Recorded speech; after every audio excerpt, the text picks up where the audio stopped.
네, 여러분 반갑습니다. 저는 지휘자 서희태입니다. 테크플러스에 오신 여러분들을 환영합니다. 제가 오늘 여러분들에게 첫 모두 발언을 하게 됐는데요. 지휘자가 아마 이런 지식 콘서트에 오케스트라와 함께 등장하는 건 이번 처음이 아닐까 하는 생각을 합니다. 여러분들이 아마 잘 아는 경영학자 중에 피터 드러크라고 하는 분이 있을 거예요. 이 피터 드러크는 이런 얘기를 했습니다. 정보화 시대 도래로 전통적인 경영 모델은 사라질 것이다. 미래의 기업은 심포니 오케스트라와 같은 조직을 닮아갈 것이다. 이런 얘기를 했습니다. 여러분, 이분이 말씀하신 미래는 오늘 현재를 말하는데 오늘 이 기업들은 심포니 오케스트라와 같은 조직을 담는데요. 여러분, 기업이 뭐 하는 곳입니까? 기업은 이윤을 창출하는 곳입니다. 그런데 오케스트라는 이 이윤을 잘 쓰는 곳이에요. 그런데 어떻게 기업이 오케스트라를 담는다 이런 얘기를 왜 했을까요? 그 이유가 있습니다. 오늘 우리가 좀 적은 편성의 오케스트라가 온 거예요. 많아 보이죠? 많아 보이죠? 평상시 우리가 연주할 때는 이보다도 훨씬 더 큰 편성으로 연주를 합니다. 오늘은 조금 우리가 적은 편성으로 왔는데 보시다시피 오케스트라는 이렇게 생겼습니다. 저에게 어떤 분들이 이런 얘기를 해요. 지휘자님, 10인조 오케스트라가 와서 연주를 좀 해주십시오. 이런 얘기를 합니다. 이 말이 되지 않는 거예요. 오케스트라가 되기 위해서는 여러분 보시는 것처럼 현악기 그룹이 있어야 되고 또 가운데 목관악기들이 있어요. 플루트, 오보에, 클라리넷, 바순 같은 목관악기들이 있고요. 또 한 단 위에 금관악기들이 있습니다. 좀 웃으시죠, 여러분? 금관악기들이 있고요. 또 양옆에 우리 타악기들이 있습니다. 이런 4개의 악기군이 있어야 오케스트라라고 하는 겁니다. 이런 오케스트라는 많은 인원이, 많을 때는 100여 명이 넘는 인원이 또 다양한 악기들을 연주하는 조직을 오케스트라라고 하는데 이 오케스트라가 지금부터 제가 여러분들에게 말씀드릴 4가지의 조건을 잘 충족해서 연주를 하게 되면 이 오케스트라는 굉장한 부가가치를 갖습니다. 여러분, 이 부가가치가 뭐냐? 부가가치는 바로 돈을 말하는 겁니다. 얼마 전에 바로 11월 19일과 20일 날 세계적인 오케스트라인 베를린 필하모니 오케스트라의 내한 공연이 있었습니다. 그 공연의 티켓 한 장의 가격은 45만 원 했습니다. 놀랄 거라고 생각하고 말씀드리는데 놀라는 분이 안 계시네요. 45만 원 많잖아요, 그죠? 비쌉니다. 저는 비엔나에서 공부를 했는데 비엔나 필하모니 오케스트라라고 하는 오케스트라는 세계 최고의 오케스트라라고 찬사를 받는 오케스트라인데 이 오케스트라가 매년 1월 1일 신년음악회라는 걸 합니다. 이거는 전 세계 70개국이 넘는 나라에 생중계를 해주는데 이 음악회의 현장에서 공연을 관람하기 위해서는 약 1,000만 원이 넘는 돈을 지불해야 됩니다. 또 안 놀라시는군요. 왜 베를린 필하모니 비엔나 필하모니의 연주는 그렇게 비싼 돈을 지불해야만 우리가 감상할 수 있을까? 이게 바로 부가가치예요. 그 이유는 뭘까요? 첫 번째는 연주자 한 사람 한 사람이 최고의 능력을 갖춘 사람들로 구성이 됩니다. 최고의 오케스트라에 당연히 최고의 연주자들. 오늘 저희 연주자들이 있습니다. 저희 오케스트라도 프로 오케스트라니까 당연히 아마추어 연주자들은 없습니다. 일정한 기량을 가져야 되고 또 이들은 연주할 때 서로의 기량에 의지하면서 또 서로를 믿으면서 좋은 연주를 해야 돼요. 자, 어떻게 연주하는지 한번 들어볼까요? 글린카가 작곡한 루슬란과 루드밀라 서곡을 우리가 일부 연주를 해보겠습니다.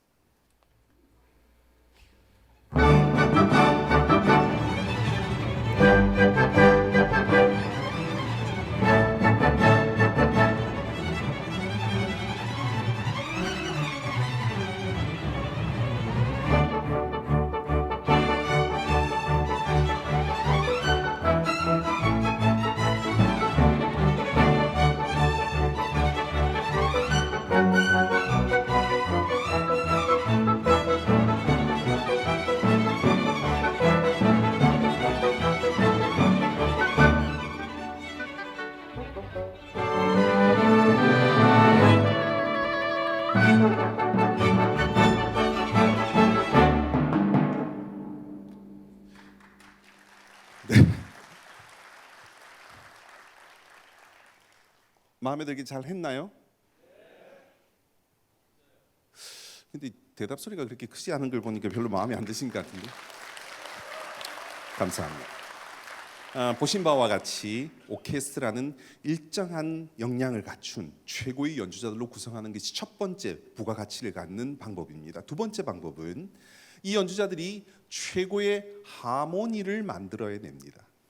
여러분, 이건 어떻게 보면은 너무나 당연한 얘기처럼 들릴 수 있습니다. 최고의 연주자들이 모이면 당연히 최고의 하모니가 만들어지겠지라고 생각할 수 있습니다. 과연 그럴까요, 여러분? 그렇지 않을 수가 있습니다. 예술가라는 사람들은 어떤 사람입니까? 예술가라는 사람들은 남들이 보지 못하는 것을 보는 시각을 가져야 됩니다. 예술가는 남들이 생각하지 않는 창의적인 생각을 해야 됩니다. 예술가는 남들이 행하지 않는 것을 행하는 도전 정신이 있어야 됩니다. 이런 사람들에게는 개성이라는 게 무척 중요합니다. 예술가에게 있어서 가장 중요한 것은 개성인 것 같아요. 예를 하나 들어보겠습니다. 제가 얼마 전에 제주도에 있는 우리들 CC라고 하는 골프장에 간 적이 있었습니다. 거기 갔더니 거기에 매니저가 저를 알아본 거예요. 그 매니저가 클래식을 굉장히 좋아하는 사람이었습니다. 제가 갔더니 저 이름까지 알아요. 서희태 지휘자 아니냐고 그래서 그렇다 그랬더니 잘 왔다고 자기 골프장을 좀 소개를 해주겠답니다. 그래서 이곳저곳을 데리고 다니면서 뭐 설명을 해요. 예술 작품들도 꽤 많았습니다. 레스토랑을 들어갔습니다. 왼쪽 벽을 좀 보래요. 봤더니 거기에 작품이 하나 걸려 있어요. 그리고 이분이 저에게 묻습니다. 이게 누구 작품처럼 보이냐고. 누가 봐도 백남준 씨 작품이에요. 비디오 아티스트 백남준 아십니까? 그 제가 백남준 씨 것 같은데요. 그랬더니 저보고 안목이 굉장히 높대요. 그러나 누가 봐도 백남준 씨 겁니다, 여러분. 그러면서 이분이 저에게 이 작품의 가격이 얼마쯤 되어 보이냐고 물어요.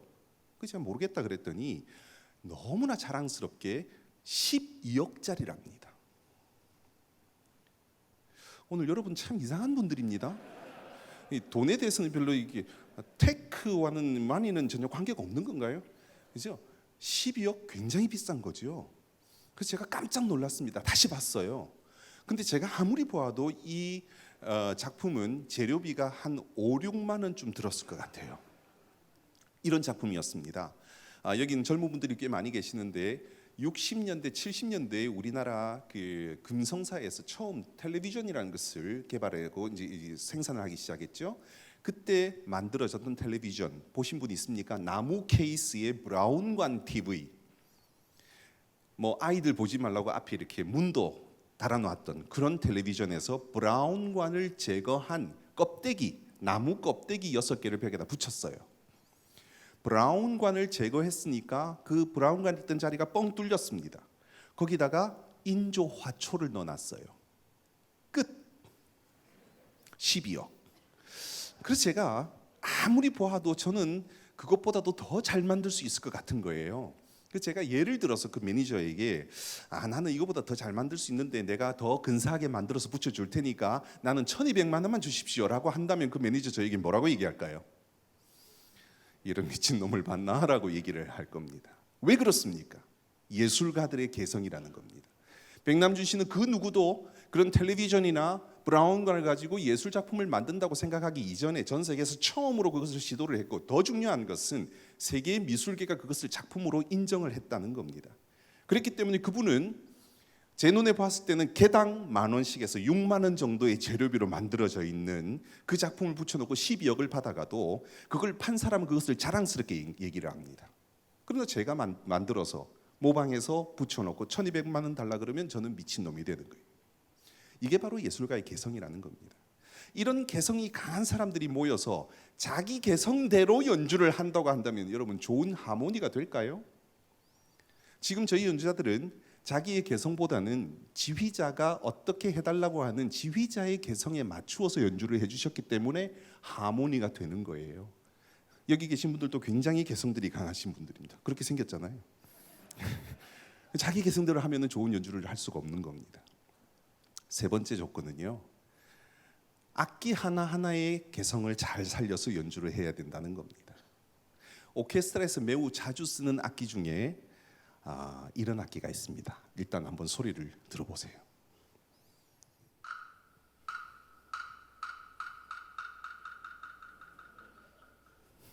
뭐죠? 목탁입니까? 그렇습니다. 목탁 소리입니다. 오케스트라에서 굉장히 자주 써요. 근데 오케스트라에서 저걸 치면서 목탁 친다 이러면 좀 없어 보이지 않을까요? 그래서 이것을 우리가 좀 우아한 이름으로 바꿔서 얘기를 합니다. 저 악기 이름은 우드블럭이라고 하는 겁니다. 그러나 영락없는 목탁 소리가 나요. 여기에 나무가 이걸 아마 나무로 만들어진 것 같은데 제가 이걸 한번 쳐보겠습니다. 이게 목탁 소리가 나는지 한번 들어볼까요?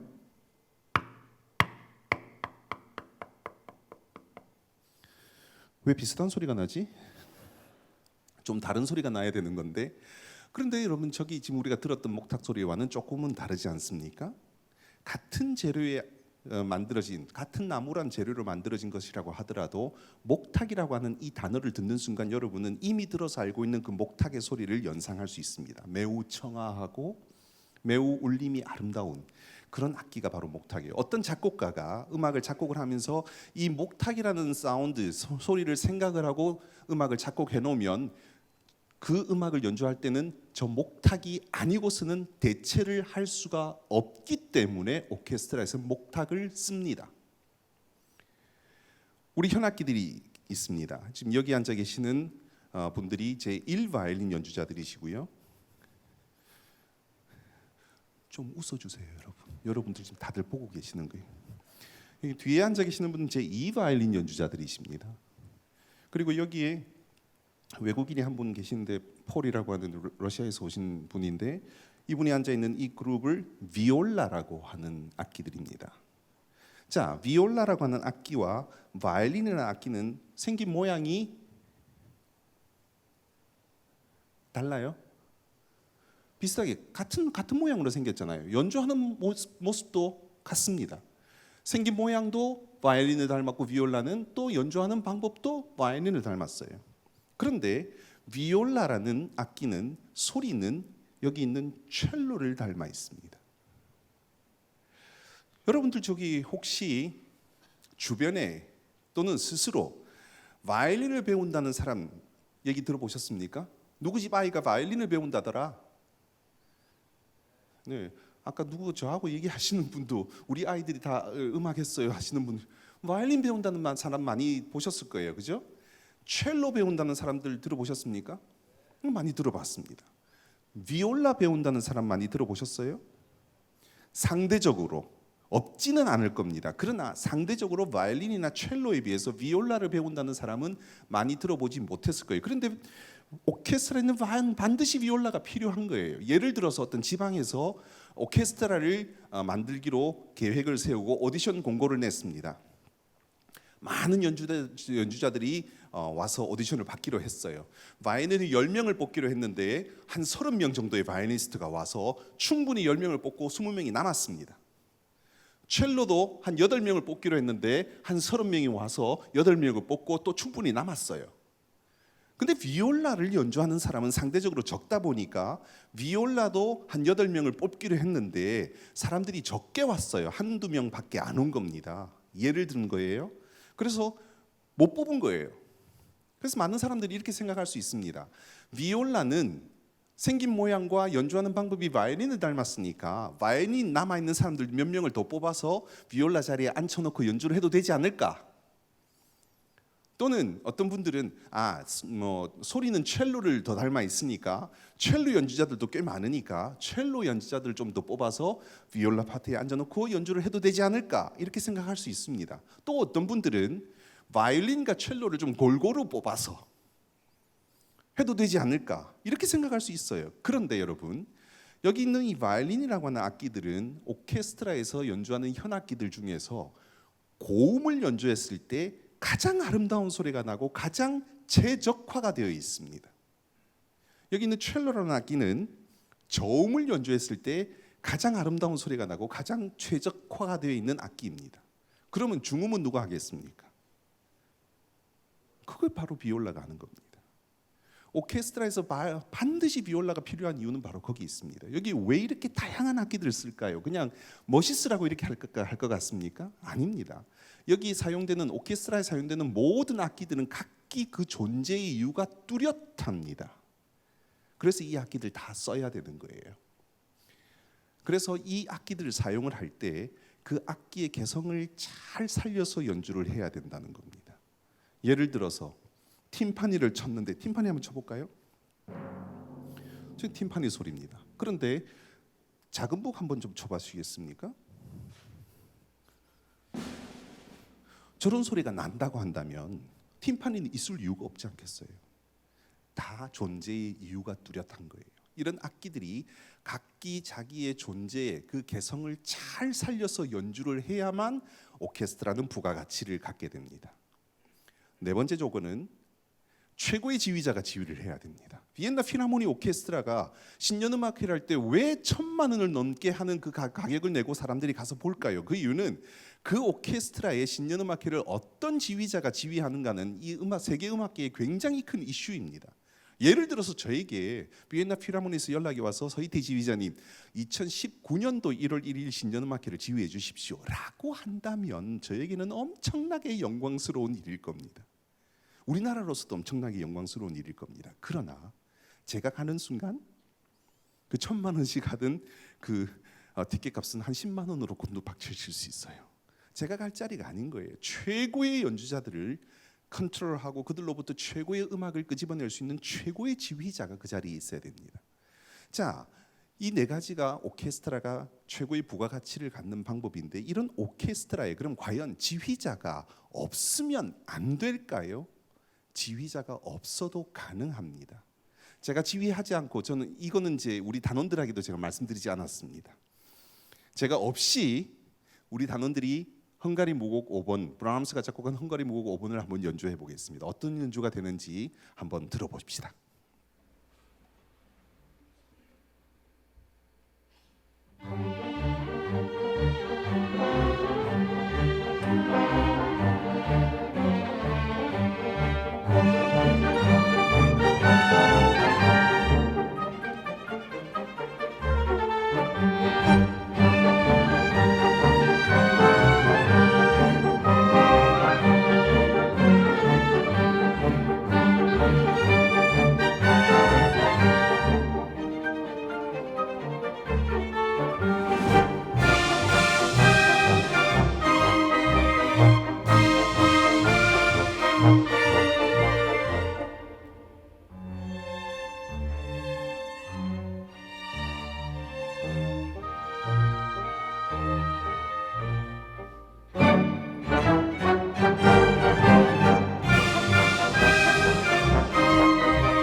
연주가 나쁘지 않았죠?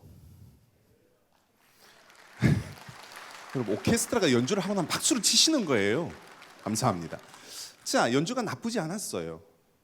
그런데 그러면 지휘자가 왜 필요하겠습니까? 없어도 잘 하는데. 여러분 이런 겁니다. 지휘자가 있게 되면 연주자들은 피로감이 적습니다. 한 명의 연주자는 지휘자하고만 소통을 하면 모두가 함께 하모니를 만들어낼 수 있는 거예요. 근데 지휘자가 없게 되면 여기 지금 현재는 오늘 우리가 40명이 왔는데 40명의 연주자가 각기 서로 소리를 들어야 되기 때문에 매우 피로감을 많이 느끼게 됩니다. 피로해요. 힘들어요. 그리고 집중을 많이 해야 하기 때문에 스트레스를 많이 받습니다. 그리고 서로가 서로의 소리를 들으면서 연주를 해야 되기 때문에 점점 음악이 조금씩 느려집니다. 그걸 느끼셨는지 모르겠어요. 제가 일부러 우리 단원들에게도 말씀하지 않고 지금 한 거예요. 조금씩 느려집니다. 그러나 지휘자가 있게 되면 연주자들은 지휘자 한 사람과만 소통을 하면 이게 하나의 하모니가 이루어지는 거예요. 그래서 지휘자가 필요한 거예요. 리더가 필요한 이유가 바로 거기 있습니다. 자, 마지막으로 저희가 헝가리안 무곡의 끝부분만 연주를 하고 제 모두 발언은 마치겠습니다. 저희 연주는 오늘 모든 강연이 끝난 다음 오후 5시 반에 저희가 다시 와서 여러분들에게 멋진 영화 음악을 선사하겠습니다. 자, 마지막 발언은 우리 연주와 함께 끝내도록 하겠습니다. 레터